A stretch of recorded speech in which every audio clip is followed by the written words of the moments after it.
Première, moyenne mobile, moving average. Qu'est-ce que c'est? Imaginez que vous voulez connaître la température moyenne sur plusieurs jours pour lisser les variations quotidiennes. Une moyenne mobile fait la même chose pour le prix d'un actif.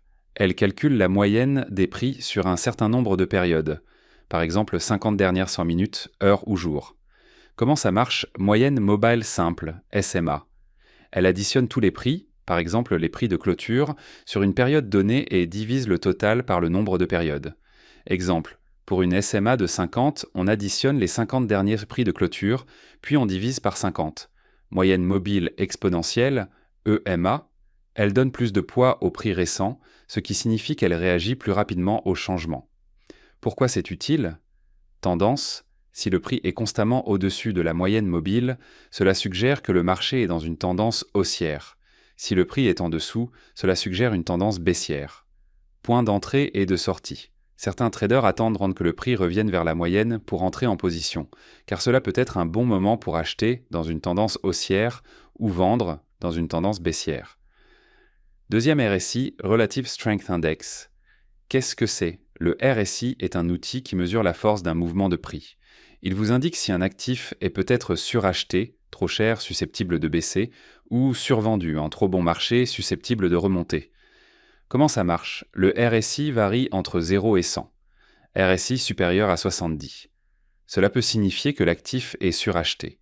Imaginez que vous achetez quelque chose à un prix très élevé. Il y a de fortes chances que le prix baisse bientôt. RSI 30, cela peut signifier que l'actif est survendu. C'est un peu comme un produit en promotion. Le prix pourrait remonter. Pourquoi c'est utile? Le RSI aide à anticiper les retournements. Si un actif est survendu, il pourrait rebondir. S'il est suracheté, il pourrait corriger à la baisse. Troisième MACD, Moving Average, Convergence, Divergence. Qu'est-ce que c'est? Le MACD compare deux moyennes mobiles pour vous montrer quand la tendance pourrait changer. Il produit deux lignes, la ligne MACD et la ligne de signal. Comment ça marche? Croisement. Lorsque la ligne MACD passe au-dessus de la ligne de signal, cela peut être un signal d'achat.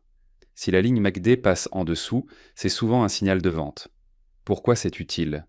Le MACD aide à confirmer les tendances et à repérer les moments où le marché pourrait changer de direction.